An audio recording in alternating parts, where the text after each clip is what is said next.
What's up, guys, and welcome back to the channel. It's your boy Flippin Stoop, and in this short video I just want to show you guys how I budgetly made an incline vertical table. And I think I made a short video on this not long ago, but this can help you save money. And I just used articles that were laying around my house other than the white paper I used to wrap it. And that you can get at Walmart. I think it's $6, $7. You can get that at Walmart, guys. And what I simply did is use the old table that I was listing on. I'd wrapped that in the white paper too. I pulled it out. I took a piece of styrofoam, 2 pieces of styrofoam. That's about 2 inches thick. Taped them together, put them on an incline, and then stuck 2 nails in the wall. And then that was my top plate. In the bottom, I have the table holding it up, and then I mounted up some shop lights. They're LED shop lights, and it gives me just enough lighting, guys. The lighting was well under $100. I think the lighting was $55 or $60. The table cost me nothing but the wrapping to wrap it. You could have made this out of wood. You could have made it out of whatever you have laying around your house.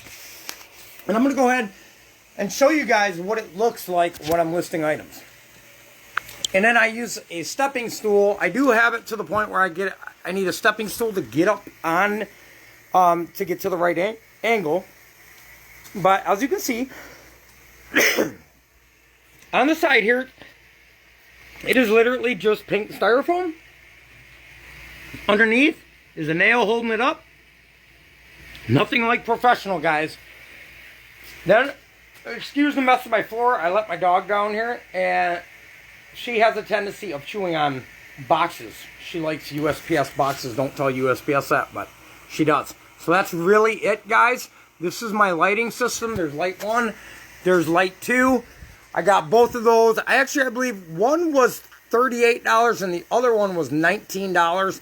I could have really used like one more right in the center, but I'm making sales every single day. It's 10 plus sales now, so I'm not even worrying about that.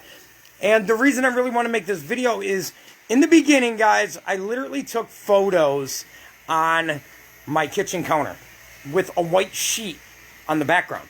So, the reason for this video is just get started with whatever you have. Your listing table or listing area is probably going to change 5 times in a year. You're going to consistently watch different videos or listen to what people say, and then you're going to upgrade your station or your work area. And so just getting started, most people don't want to get started, guys, is because they don't feel like they have the right tools. When I was first listing, guys, I was literally taking a flashlight in my one hand and the camera in the other and taking photos like that. And guess what? Eventually, it got me sales. So don't worry about whether you have the top-notch equipment. This is far from the top-notch equipment, but it works for me. It works for pant lay. It works for long dress lay. And it's just on a slight vertical incline. One, it's easier for me to get pictures that way, and it's easier for me to set stuff up on there. So don't worry about having the top quality items in the beginning, guys. Even in the beginning, don't even worry about getting a label printer. I would say maybe 6 months to a year in, get a label printer. Believe it or not, I am still cutting shipping labels out. I'm one of them guys that, like, if I could do it in a manageable time and not have to spend the extra $100 on this, then I'm not going to do it. But now I'm getting to the point where I think it would save me a good probably 30 minutes a day if I had a label printer. And I think 30 minutes of extra listing in a day, guys, I could get about 5 items done in 30 minutes.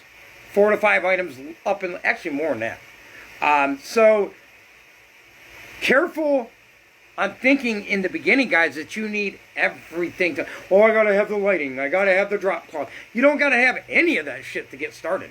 All you gotta do is have a mindset to get started and get going. Start listing items. Yes, they're gonna look like crap in the beginning. You're gonna learn, you're gonna start changing your photos as you go. The more experience you get, the more your things will change, and they'll get better and more professional looking.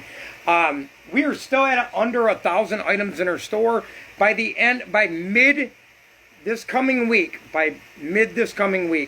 I'll be just at over 1,000 items in our store. And right now we are getting 10 plus items sold a day. Okay, So do the math however you want to, depending on what you're listing. If you're listing clothes like me, my average sales price is anywhere from, not average, but I list items from $9.97 all the way up to $40. So, and we sold a sweatshirt today, guys, for $100. I just did it for shits and giggles and see if it would actually sell for that price. And not even a week later, it sold for $100. And it was a vintage 90s Tooltex sweater that had a big embroidered, ugly, nasty logo on it, right? But that's what's in right now.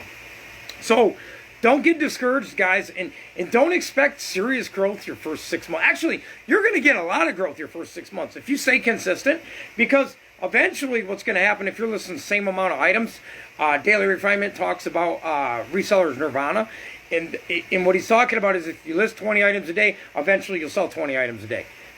As long as you stay consistent and continue to list, say, 5 items a day, eventually you're going to sell 5 items a day. Or if you list 10 items, you're never gonna list 10 items a day and sell 20. That's never gonna happen. So if you want to sell 50 items a day, you need to start listing 50 items a day and consistent for a while for that to happen. I would say it's probably going to take me another year or so to get up to 25 items sold a day. This is what I'm guessing. It may not be. It may change a little bit. But if you want to sell 20 items a day, I strongly suggest you start listing 20 items a day right now. And I don't care what happens in your life other than death and that are going to interfere with your business. But try not to allow that to happen. If it's something you don't have to do, don't do it. If it's your list time, if it's your time to work, if I'm at home and my fiance's at work and I can't figure out this bill and how to pay it, guess what? I'm waiting till she gets out of work. I'm not going to go pull her out of her job to say, hey, babe, did I cut the grass nice? Don't do that shit. Don't allow other people to divert you away from your goals and dreams, because you will soon be unhappy in life. If you consistently do what everybody else wants you to do and please them, you'll never be happy in life. You got to do what makes you happy, and that might sound selfish. So sometimes you got to be selfish. You got to be selfish in your own happiness. There's no such thing as being happy by doing everything for everybody else and nothing for yourself. You'll feel this big all your life, and you'll feel like the only thing people use you for is to take advantage of you. So keep your guys' head up and never, ever, ever go all day long with not doing nothing for yourself, or you will soon be miserable. But you don't need the best products, guys, to start out. I still don't feel like I have a top-notch booth, but it's making sales, and it's making what? It's making